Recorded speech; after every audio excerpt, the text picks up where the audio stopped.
This is Ryan. And I'm John. Welcome to preview season. Oath of the Gatewatch. All right, welcome back to another great episode of our preview show. That's... Why did I do that? I don't know. Do you want to keep that? Oh, yeah. Absolutely. We're keeping Great. it. All right, well, today we're going to be taking a look at black cards from Oath of the Gatewatch, picking out some of our favorites. I'll be talking about constructed applications. John will look at limited. Go ahead. Yeah. I like drafting. You do. It's no secret. All right, number one, Essence Depleter. I was going to try and make a depleting sound effect, but I don't know what that... Like, I got nothing. So. Something like that. Yeah. So combat, that's certainly one way to win a game, but sometimes it's fun to find other ways to beat an opponent without turning your creature sideways. Totally. Essence Depleter asks your opponent a very simple question, and that is, do you have removal? Because if not, you're going to start to lose a point, and then 2, and then maybe 3 per turn while I fatten up my own life total. I love that you don't have to risk this guy in combat. You can just sit it out, force your opponent to spend a card to kill him. Even if they attack you, you just, you don't have to block. You can just sit there, take the damage, and then drain them for some more life points at the end of the turn. So sure. I think he'd work really great in a blue-black control type deck because you can keep your mana up for counter spells or removal of your own. And if they don't do anything, well, then you just ping them for a few points of life. Fatten up your own life total and kind of still do some damage with your mana that way. So. Yeah, it's nice to have kind of a mana sink. Mana sinks are always pretty useful, and something that it's like you're hitting them for 2 because the life swing is actually 2 points instead of 1. So you're getting a lot out of your mana. It's a good card. And meanwhile, he's a 2/3, so he'll hold back any like 2/2 or smaller creatures. So he's kind of gaining your life that way too because you won't be taking damage from the little guys. So, totally. So I like it. All right, next one. This one's kind of a doozy. I like it. Inverter of Truth. Same stats per cost as a Desecration Demon. Right. So I think Wizards has kind of gotten wise to the fact that people have their favorite creature types. Right? Yeah. So some players, they want the dragon from each set. Some collect angels or hydras or whatever blue has, which is Sphinx, I guess. Yeah, I don't know. So I always love blacks the best, the demons. Now, Zendikar doesn't really have demons per se, unless you count Ob Nixilis, but whatever.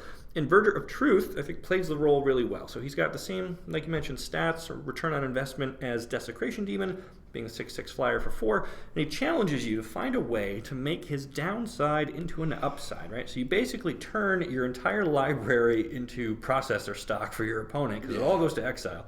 But you get back the pure jet fuel that was sitting in your graveyard in return, right? So this is all of your removal that you already cast. All of your best dead creatures are now back in there. The only thing I'm not excited about is seeing my fetch lands come up again, because then you won't have anything left in your deck to search, find with those. But that seems a little awkward, but that's okay. Yeah. Also, don't play this guy on the table if your opponent's got, white, basically, or especially if they have Eldrazi Displacer already on the table. Okay? Just trust me on this, right? So since Inverter's trigger happens on entering the battlefield, not when he's cast, it means that they can use the Displacer to flicker him. He'll throw out your library again, which was all of your graveyard cards, and then he'll go to pick up your graveyard, but it won't be anything left in it, so he will just, kind of deck yourself that way. So that's a worst case scenario. I think that's so. an absolute worst case scenario. I think so, but I think Eldrazi Displacer is going to be showing up in people's decks. A lot of people are really excited to build and brew with that one, so just something you got to kind of consider. Otherwise, if you can find a way to get some mileage out of Inverter of Truth, I think he's going to go places. I think so too. I really like that card. That really stuck out to me during preview season. Yeah, it's a good card. Yeah. All right, how about Visions of Brutality? How about it? It's interesting. It feels like kind of a black pacifism almost, right? So it's a 2-mana aura, neutralizes your opponent's best creature, except not quite, right? So they can't block, but they can suicide it into you if they're ahead far enough on life. So I think black is usually better off just killing something rather than trying to get cute with enchantments like this. But if you want to be hilarious, you can stick it on their Mage Ring Bully, while you hide behind like a silent skimmer or something, right? So the bully has to attack every turn. It'll do 2 damage into like your 0/4, so then they lose 2 life and it doesn't cost you anything. So just to make you aware of it, I don't know if you are aware of it, but in Urza's Saga, one of the premier creatures in kind of the Suicide Black deck was a card called Flesh Reaver, and it was a 4/4 for 2, and it had whenever Flesh Reaver deals damage, you lose that much life. Okay. So it also was supported by things like Carnophage. Yep. Sarcomancy, stuff that did a lot of damage to you. So like I mean, that's just to give you an idea of how bad cards used to be in the 90s. Like, this thing it's a drawback now. Yeah. So, yeah. Yeah. Just a fun little history lesson for you history buffs out there. Alrighty, last one I got on my list here for black, I've got Vampire Envoy. Yeah. Yeah, so normally for 3 mana, you get like a 2/2 flyer. So that's 4 points kind of evenly distributed. Envoy is a 1/4, so you actually get 5 points, but it's kind of all in the back end almost. But sure. Whatever. All right, so I still like that this is an ally, and it can work with Rally and Cohort, and the life gain sub-theme that is in kind of white and black. And yeah. I think it works actually best with Cohort, because now you gain life for tapping something that you had to tap to pay the Cohort cost, so you're kind of coming out ahead.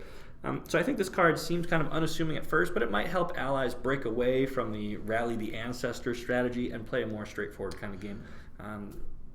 I have more to say on this card. Please but we're do. Gonna get into it. Let's not get ahead of ourselves. All right. I got more limited cards to talk about. The first one up is it's not the best removal spell ever printed for sure. Tar Snare.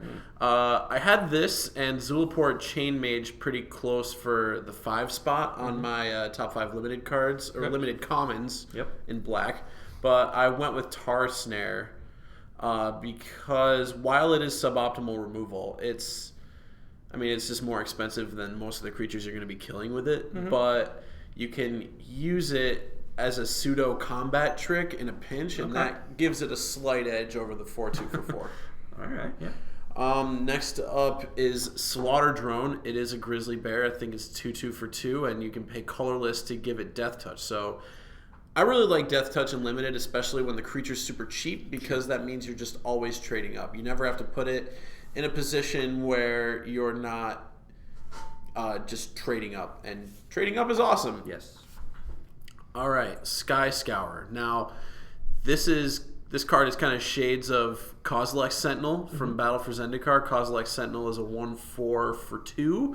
It's red, and it says when you cast a colorless spell, it gets +1/+0. So this Sky Scourer is basically that, but instead of getting the huge butt, you get flying. Yeah, it flies. So cards like this are what place an emphasis on having a critical mass of colorless creatures, and what's more, the payoff is more than worth it. I was always happy to have Kozilek Sentinel in my Devoid decks when I was drafting Battle for Zendikar, and this guy is basically a Kozilek Sentinel that flies. It definitely plays a much different role than Kozilek Sentinel, to be sure, but I think it's actually better in overall quality because flying is such a big deal. I agree, especially because on the ground, it doesn't really matter if you give your Sentinel, +1, +3, +5, whatever. If it gets blocked, it's blocked, and that's like the end of it. But up in the sky, much less likely that they're going to be blocked. So every point of power that you can tack on there is going to really start to add up. So I like that. Yeah. Vampire Envoy, speaking of flying, this one is kind of tailor-made for the ridiculous black-white ally life gain deck that seems to always find its way to one lucky Battle for Zendikar drafter every time a draft fires. And Vampire Envoy is really, really good. Like, this card seems pushed.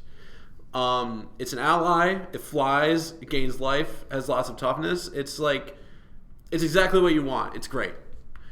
But I think the best black common is Oblivion Strike, just because there's a very high floor on non-conditional removal, especially when it exiles, because this stuff is all about exiling and being able to process exile cards into the graveyard. So it's already non-conditional removal. It just says exile target creature. It's not even destroy. So it gets around indestructible.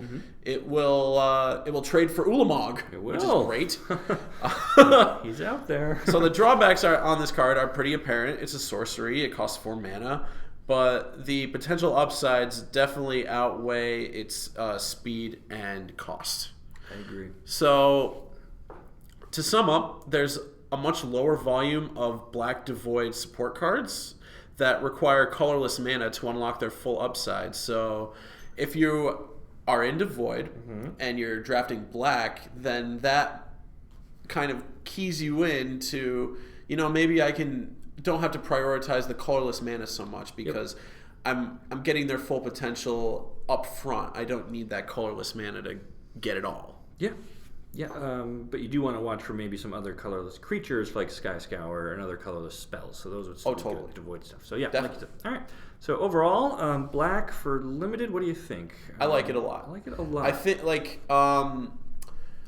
black doesn't usually get very good creatures, but the top 3 common creatures are all really good. The Slaughter Drone, the Sky Scourer, and the Vampire Envoy are all cards I'm really happy to play. You don't usually see black creatures this good, but I find them to be excellent. All right. Well, it should be a great limited environment and constructed as well. So if you see cards here that you like, make sure you get your pre-orders in on TCGplayer.com right now. We look forward to the pre-release, and we hope to see you out there. Thanks for watching. We'll see you next time. Woo!